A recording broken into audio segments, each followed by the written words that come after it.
tal? Bienvenidos a esta clase de Virología Médica, donde ya estamos casi finalizando este curso. Y el día de hoy estaremos estudiando a los hepatnavirus. Así es que muchas gracias por acompañarnos. Bien, el día de hoy vamos a estudiar estos virus donde se encuentra el virus de la hepatitis B. Quizá lo hemos escuchado sobre todo por la cuestión de las campañas de donación de sangre. Y es que este virus es una de las principales enfermedades que todavía no han sido conquistadas en el mundo. Y podemos saber que alrededor de 300 millones de personas son portadores crónicos de este virus y una minoría significativa de estos desarrollan cirrosis o cáncer de hígado. Se llega a estimar que hasta 2.000 millones de personas han estado expuestas a este virus en algún momento de su vida. Los procedimientos de diagnóstico y las vacunas confiables han estado disponibles durante varias décadas. Sin embargo, en todo el mundo todavía hay más de 600.000 muertes cada año por esta infección. La historia de este virus la podemos observar ya que en 1963 por Marush Bloomberg fue descubierto, donde era un genetista que investigaba los factores hereditarios en los sueros de grupos raciales aislados y descubrió un antígeno en el suero de un aborigen australiano que reaccionaba con sueros hemofílicos o hemofílicos estadounidenses transfundidos múltiplemente. Lo que se pudo ver que a su tiempo se demostró que este antígeno estaba presente en la superficie de partículas con tres formas morfológicas diferentes que se sabe que están asociadas con la hepatitis sérica, ahora conocida como hepatitis B. Las partículas son de 22 nanómetros del antígeno de Australia, que así fue nombrado. Sin embargo, ha sido cambiado por el nombre de antígeno superficie de la hepatitis B. Y estos no contienen ácido nucleico y posteriormente el descubrimiento de las partículas de 42 nanómetros por David Dane identificó los verdaderos viriones infecciosos capaces de transmitir ahora sí la enfermedad de la hepatitis. Las características únicas de estos virus condujeron a una nueva familia, que la llamaron Hepatnaviridae, que reflejan la asociación con la hepatitis y la presencia de un genoma de ADN. Estos descubrimientos innovadores, por los que lo llevó a Bloomberg, que fue galardonado con el premio Nobel, y el trabajo que fluyó de ellos, reescribieron completamente la comprensión de la enfermedad hepática crónica y proporcionaron nuevos conceptos que condujeron al manejo y prevención actuales de las infecciones transmitidas por la sangre. Algunas de las propiedades que tienen estos virus es que son esféricos, son de un virión envuelto de 42 nanómetros. En el interior tienen una cápside o nucleocápside icosaédrica de 27 nanómetros, compuesta por alrededor de 180 capsómeros. La envoltura llega a contener la glicoproteína que se le conoce como antígeno de superficie de la hepatitis B, que puede llegar a tener tres diferentes tamaños por diferentes, vamos a decir, tipos de proteínas, que vendría siendo la L, la M y la S. En el interior llegan a tener algunas fosfoproteínas, además de la polimerasa, en la cual también tiene tres actividades enzimáticas, que vendría siendo la transcriptasa reversa, una de las características de estos virus, una ADN polimerasa y una ARNasa tipo H. El genoma vendría siendo ADN de doble cadena. Esta es circular y es relajada, por así decirlo, con alrededor de 3 kilobases. Sin embargo, hay regiones donde no se encuentra completa de doble cadena todo el genoma y que contienen un primer de ARN, es decir, que también se podría considerar como un híbrido, y a este tipo de virus pertenecen a la clase 7 de la clasificación de Baltimore. Podemos observar aquí dos fotografías de microscopía de los virus de la hepatitis B, donde se observan los viriones intactos, purificados, también llamados partículas danesas, que llegan a mostrar el núcleo y la envoltura de las partículas. Sin embargo, también podemos tener en el lado derecho esta microscopía donde se muestran las proteínas de superficie o el antígeno de superficie de la hepatitis B, donde realmente no son virus que puedan infectar, solamente es prácticamente la envoltura o las proteínas y que se encuentran en cantidades elevadas. Estas a veces están organizadas como esferas de 22 nanómetros o como partículas también de varilla que pueden llegar hasta 200 nanómetros de longitud. Hay algunos viriones en esta fotografía que están intactos. Sin embargo, en la mayoría de los sueros de los pacientes, las partículas esféricas de 22 nanómetros generalmente llegan a superar en número a las otras formas de 10 hasta 1000 veces en cantidad. Entonces podemos observar un modelo del virión intacto, de cómo se observa, donde vemos la envoltura con las diferentes proteínas que forman parte de la superficie. Tenemos en el interior la polimerasa unida al genoma viral y tenemos lo que vendría siendo la cápside icosaédrica. Pero en el lado derecho tenemos las partículas subvirales del antígeno en superficie que se pudieron observar en la fotografía anterior. Podemos observar aquí el genoma completo del virus de la hepatitis B. Las líneas azules internas llegan a mostrar el genoma circular del ADN, como lo vemos aquí en el interior, que es de doble cadena, excepto por un espacio corto que puede llegar a ser variable, de hebra positiva y que llega a tener una parte de ARN que vendría siendo como el primer o un cebador.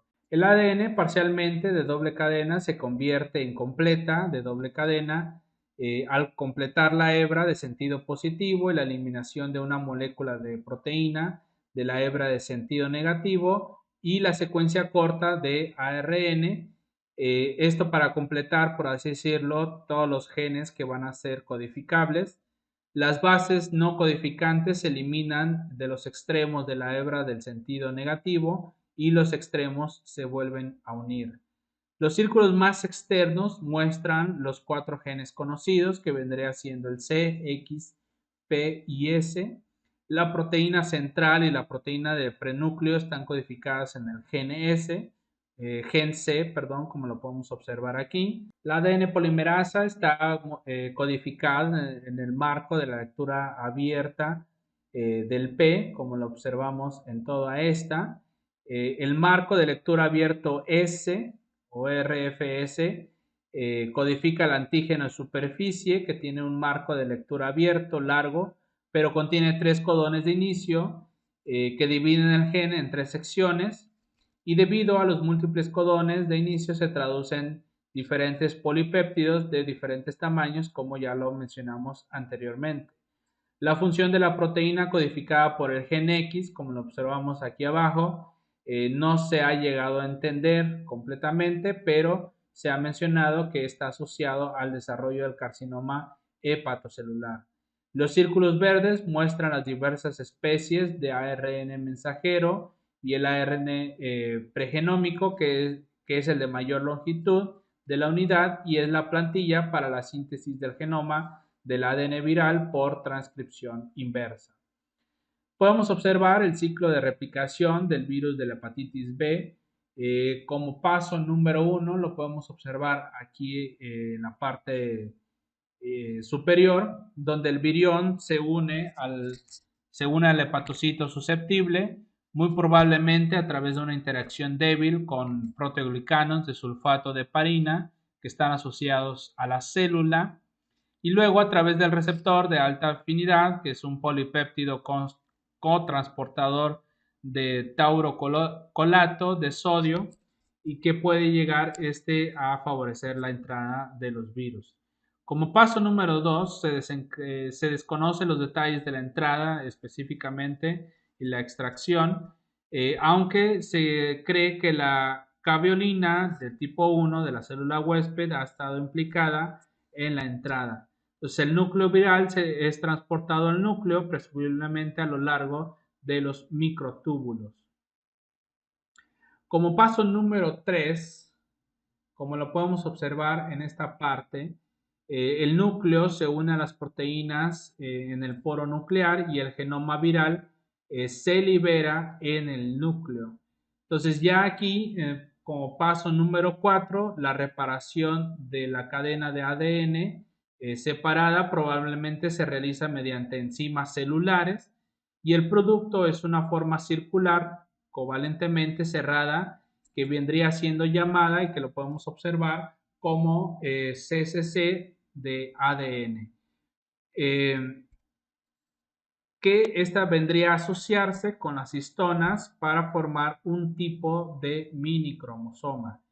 Ya como paso número 5, la hebra negativa de este ADN vendría siendo la plantilla para la transcripción por ARN polimerasa celular tipo 2 que se encuentra en el hepatocito y esta se produce un ARN más largo donde la longitud del genoma llamado pregenoma y las transcripciones subgenómicas más cortas, todos los cuales van a funcionar o servir como ARN mensajero para la síntesis de todas las proteínas que requiere este virus. Los ARN virales se transportan desde el núcleo, que vendría siendo el paso número 6 y que llegan a salir del núcleo para irse hacia donde están los ribosomas. Entonces, como paso número 7 es que los ARN mensajeros virales subgenómicos que codifican para la proteína de la envoltura viral se traducen por los ribosomas unido al retículo endoplásmico rugoso. Las proteínas destinadas a anclarse en la envoltura viral, así como en partículas incompletas, entran en la vía secretora. En el paso número 8, el ARN del pregenoma se traduce para producir las proteínas de las cápsides. En el paso número 4, la proteína B, que es la transcriptasa inversa viral, también se produce a partir del ARN pregenoma, pero con baja eficiencia. En el paso número 9, la proteína P, que vendría siendo la transcriptasa inversa viral, también se llega a producir, pero de una baja o con una baja eficiencia. Y esta se ha relacionado en una proporción de traducción en comparación con la cápside de 200-300 a 1. Y después de su síntesis, esta proteína se une a la señal de empaquetamiento en el extremo 5 de su propia transcripción, donde finalmente se inicia la síntesis del ADN viral.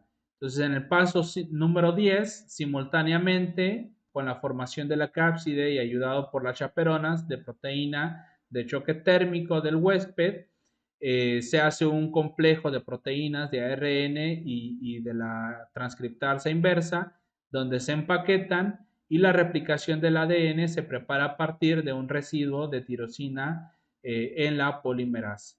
Entonces, en el paso número 11, la transcripción inversa del pregenoma ocurre dentro de la cápside y como paso número 12, después de completar la síntesis de ADN, los núcleos, entre comillas, recién ensamblados, adquieren la capacidad de interactuar con las proteínas de la envoltura. Sin embargo, se sabe que como paso número 13, en los primeros momentos después de la infección, algunas partículas centrales se transportan al núcleo donde los genomas virales dan lugar a copias adicionales de este material genético, vamos a decir cromosómico y cíclico, y eventualmente se acumulan de 10 a 30 moléculas de ADN, lo que llega a aumentar la producción de ARN mensajero viral. Paso número 14, en ciertos lugares o ciertos momentos posteriores y posiblemente como consecuencia de la acumulación de suficientes proteínas de envoltura, las partículas del núcleo adquieren envolturas al brotar del retículo endoplásmico rugoso, donde se han sintetizado las proteínas de superficie. Como paso número 15, se cree que el ensamblaje viral se completa en cuerpos multivesiculares. Y como paso número 16, las partículas de virus envueltas en progenie y numerosas partículas incompletas pequeñas que carecen del genoma, que ya lo mencionamos hace rato y que se observa en el suero de los pacientes, se liberan de la célula por exocitosis. Como se puede observar en algunos de los casos de niños que han adquirido la infección al momento de nacer o un poco antes, se observa que hay una infección tipo persistente en alrededor del 90%. Mientras que llega la infancia, esta cifra llega a disminuir progresivamente. Sin embargo, en los adultos, este tipo de infección también se llega a reducir drásticamente del 3 hasta el 10%. Entonces, donde se llega a estimar que puede variar desde el 10 hasta el 70%, pueden llegar a recuperarse totalmente. Y en los adultos, supuestamente también pueden llegar a recuperarse en alrededor del 90 al 97% cuando tienen una infección aguda. Sin embargo, en algunos casos que son persistentes, estos pueden llegar a producir algunos tipos de hepatitis crónica que puede ir desde la severidad hasta lo más leve. En otros, del 2 hasta el 10% han llegado a desarrollar la cirrosis y dependiendo de aquí, pues puede llegar a haber una descompensación que puede llegar hasta la muerte. Sin embargo, también se puede llegar a provocar lo que es un carcinoma hepatocelular. Entonces, obviamente puede ser que haya algunos momentos donde supuestamente puede llegar a inactivarse este tipo de virus y poder llegar a recuperarse en su totalidad. Sin embargo, hay otros casos que pueden llegar a irse hacia el carcinoma hepatocelular. En esta imagen nosotros podemos observar la progresión del control inmunológico de la infección crónica por este tipo de virus. Clásicamente se identifican 4 fases consecutivas donde se observa la fase de inmunotolerante, la fase de aclaramiento inmunitario, donde se llega a observar una hepatitis crónica, está la fase portadora inactiva y la fase de reactivación. Los niveles de alanina aminotransferasa, que es una enzima común para observar el estado del hígado, puede llegar a aumentar de forma intermitente o persistente durante las fases de aclaramiento y reactivación del sistema inmunitario. Los niveles de ADN del virus de la hepatitis son altos durante la fase inmunotolerante. Estos llegan a disminuir durante la fase de aclaramiento inmune y la fase de portador inactivo, pero puede ser que llegue a aumentar nuevamente durante la etapa de la reactivación, donde se observa que los niveles de algunos de los antígenos de la hepatitis disminuyen con el tiempo, dando paso a la seroconversión de anticuerpos anti-HB, y esto ocurre durante la fase de aclaramiento inmunitario, que puede ser tanto de forma intermitente o de forma persistente. Entonces observamos la infección crónica por el virus de la hepatitis B en alguna de las células. En la imagen del lado izquierdo, la hepatitis crónica moderadamente grave se caracteriza por una extensa inflamación mononuclear portal, hiperoportal y una necrosis hepatocelular lobular extensa y también puede haber una fibrosis portal que afecta a casi todos los tractos portales del hígado. En la imagen del centro se observan los hepatocitos de vidrio esmerilado, donde se puede observar aquí donde se menciona con una flecha con citoplasma nebuloso, plano hinchado, homogéneo y uniformemente opaco, y esto es causado por la acumulación de los antígenos de superficie. Y por último, en la fotografía Del lado derecho es una inmunohistoquímica donde se observa la reacción de avidina, biotina y la peroxidasa.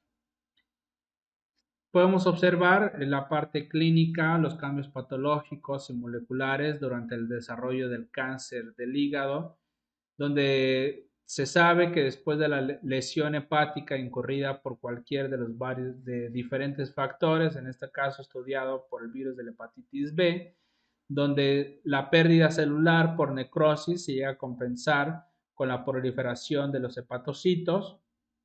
Esta proliferación continua provoca una enfermedad hepática crónica que culmina en una cirrosis hepática, y la cirrosis se caracteriza por una formación de nódulos hepáticos anormales.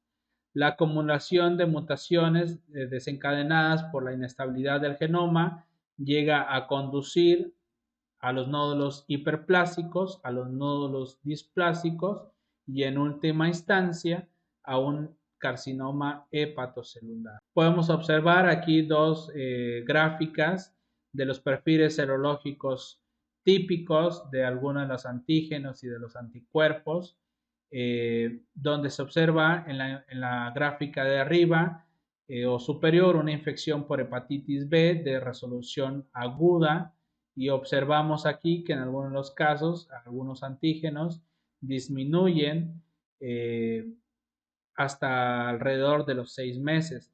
Y una de las cosas que podemos observar aquí es que es una de las infecciones que son muy lentas, ya que tiene un periodo de incubación sumamente prolongado, alrededor del mes y medio aproximadamente y casi hasta los 2 meses.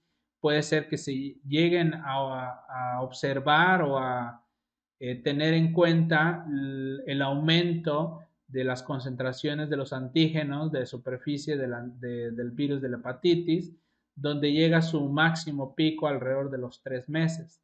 Entonces, si un paciente antes de este periodo se llega a hacer análisis de laboratorio, pues este va a salir negativo y no significa que no tenga la infección. Sin embargo, con el paso del tiempo puede desarrollar los síntomas y obviamente que aparezca en los datos de laboratorio. Entonces podemos observar cómo los anticuerpos contra el virus de la hepatitis a partir de casi del tercer mes empieza a aumentar, y esto se queda de manera prolongada.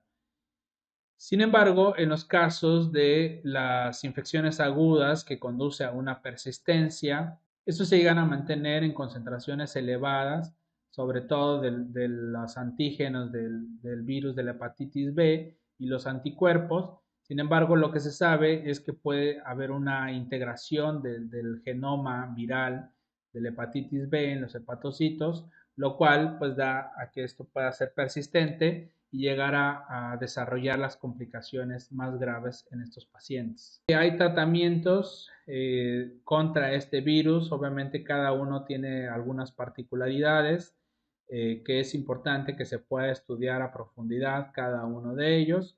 Sin embargo, una de las cosas que más se ha tratado de poder promocionar y hacer campañas de prevención contra este virus, pues es la vacuna contra la hepatitis B, que ha sido uno de los métodos pues ampliamente estudiado y que puede ayudar a que estas infecciones pues sean mucho más bajas en su prevalencia.